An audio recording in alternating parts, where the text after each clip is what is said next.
Now we're going uphill. I know the GoPro's not going to show it, but it's getting quite steep and quite twisty.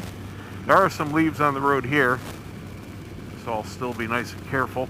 It is drying up. It's still damp, but I don't see any liquid water on the road anymore. This area looks like it hasn't gotten too much rain since last night. We're going way up in elevation, so that's going to change everything. A lot of snapped trees. I don't know if that's from the storm or what. There's quite a bit of debris on the road, pine cones. These are all needles, the red stuff you see. Slick as snot, let me tell you what. I'm trying to look as far ahead in the corners as possible. The problem is, you can only look so far because there's mostly cliffs. So you end up looking, 20, 25 feet in front of you. It's weird when you're used to being a good rider and scanning the horizon. Well, there isn't any horizon. You're forced to do what you're not supposed to do, and that's look in front of your bike. You got to get over that going through the mountains, though, because that's just how you ride. I'll tell you one other thing I love about this weather. It keeps everybody else off the road. Same thing happened to me a couple trips ago going through the Dragon. I think I've got the only video on YouTube with zero traffic all the way through the Dragon run. Just because it was wet out.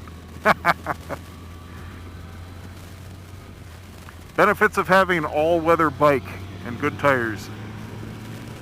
Oh, yes, that's what I'm talking about. Lots of debris in the road. Gotta be careful not to run over anything sharp. Make sure you go over the tracks of other vehicles that have gone through it when you do something like that. There was a lot of that kind of stuff around me from all the hurricanes.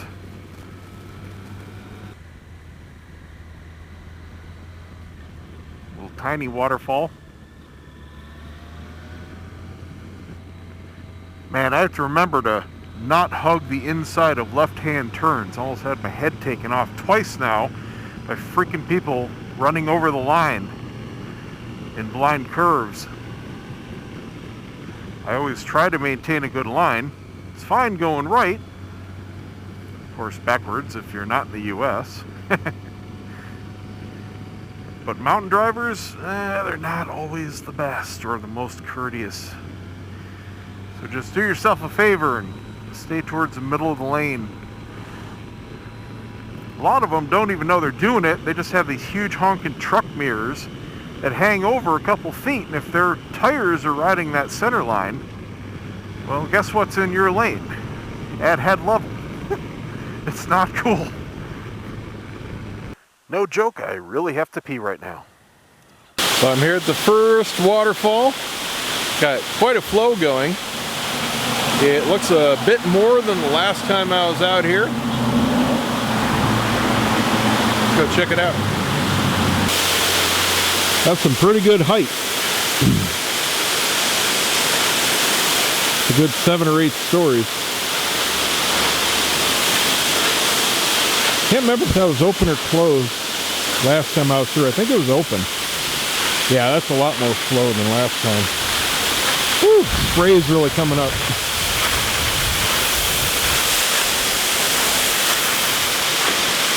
There you can see some perspective, how big that is.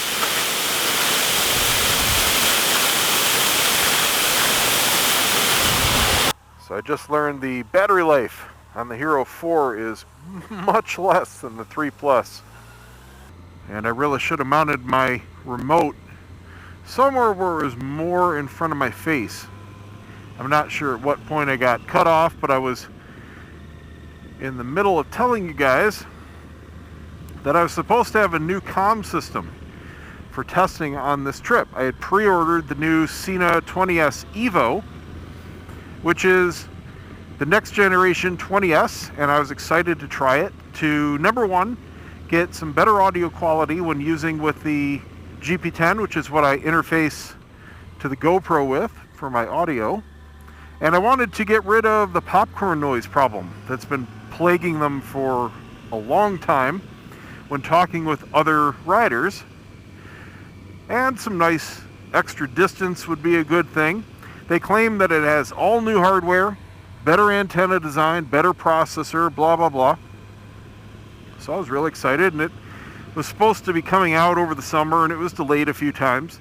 Anyway, I had a pre-order through a third-party company, and a little over a month ago, I noticed that people were getting them. Okay, that's cool. Figured they were the pre-orders from Sena itself. Of course, they go out first. Gave it a little time and messaged the company and said, hey, what's status on the 20S Evo? And they said, oh man, I am so sorry. I totally forgot your pre-order. They had them, they just forgot my order. Like, that's no big deal. This was still a month before I left for the trip, so I wasn't in any hurry or anything. And they said, look, it might be a good thing that we forgot anyway, because we did a little testing and they're not so great. In fact, they're pretty much identical. I said, really? They said, look, really apologize for dropping the ball there. As an apology, how would you like a free upgrade to the new 30K? It's going to be out, Sena absolutely promised, in 2 weeks. Now, they had changed that release date, I don't know, 10, 12 times since spring. But he was very adamant that it was going to be out in 2 weeks, which would have been a couple weeks before my trip. Said, oh, that's fine. That works out. That's cool. I didn't need the 30K, but I'll take it. No charge, no problem. Still within my time frame? Sure. Now, the 30K, it's their new flagship. Used to be the 20S. The 30K has a new feature called mesh networking. Now, there are some other brands that have been using mesh for quite some time. This is Sena's first try at it. In a nutshell, it's the way group messaging is supposed to work. It's the way you think it works. Before mesh, the way you connect other riders in a group is either in a daisy chain, you're connecting to the guy in front of you, he's connected to the guy in front of him, or one comm is connected to everybody. And what that basically means is it's a very fragile network. If one guy in the middle drops out, the chain's broken. He can't just come back in and everything's back to normal. You gotta start the group pairing all over, and distance sucks.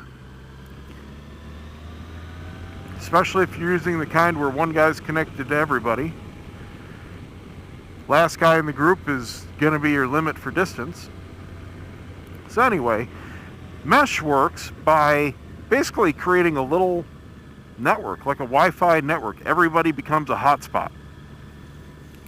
And that's oversimplifying it, but all you have to do is be in range of anybody in the group, and there's no limit to how many people can be in a group. So it basically becomes like a local party line.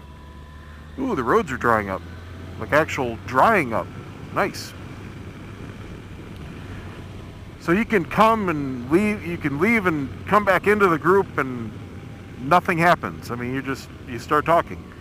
Nobody else is affected by anybody else in the group. So that's the way it's supposed to have been working. That's the way you think networking in a group works. So it works that way, plus it works like normal, and it connects to all the normal Bluetooth stuff. And of course, it's supposed to have way better hardware and better processor, better battery life, range, FM radio, and all the features that Sena has to offer. They're in the 30K. All right, cool. So 2 weeks comes and goes, nothing, of course. Then at 3 weeks, in a obscure place, in a reply to a comment on a post on Facebook, some Sena rep says they're finally shipping to pre-orders. Now, he meant to direct Sena pre-orders, not third party. I'm like, okay, well, that's still probably okay. Not counting on it at this point. So another week goes by, and this is pretty much the last possible time I could have it, is if they say, yeah, it's shipped out, here's your tracking number. Well, I contact them again, they say, our entire shipment got lost. We were supposed to have everything in last week. Sena now promises that we're going to have them in a couple days, and of course, that's too late for my trip. So I probably will have a 30K sitting at home when I get back. So too late for the trip, but at least I'll have it to try and test, so I'm excited about that. But I did look forward to putting it through its paces here on the road. Really going down in elevation now, my ears are popping. Roads are starting to get wet again. So it looks like at whatever elevation we just clipped there, it was dry. Still got about, I'm guessing 50 miles or so until we end and run right into Deal's Gap. By that time it'll be pretty close to noon. So I'll hang out there a little bit, maybe shoot some video. Usually there's something cool going on right at the lodge there. Sometimes you'll have bike clubs or car clubs. Now it's a Monday, and I also love coming through here on a weekday. Weekends are crazy at Deal's Gap. It's kind of to be expected. And of course, being this late in the season, school's in session, so that helps thin the herd as well. This is really a great time to come through here.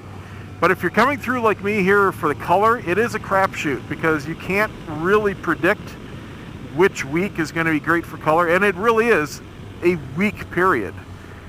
You get about 1 week before everything goes from full color to the leaves dropping off the trees. Right now, they have not started to drop, but given the color I'm seeing down here, they may be just starting to drop up at elevation. They're probably 1 to 2 weeks here from dropping down at this elevation. So you really have to play it by ear. Unfortunately, I can't do that because I have to book everything in advance.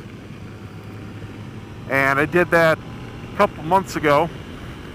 But if you live in the area, obviously you can go get the best color shots better than anybody.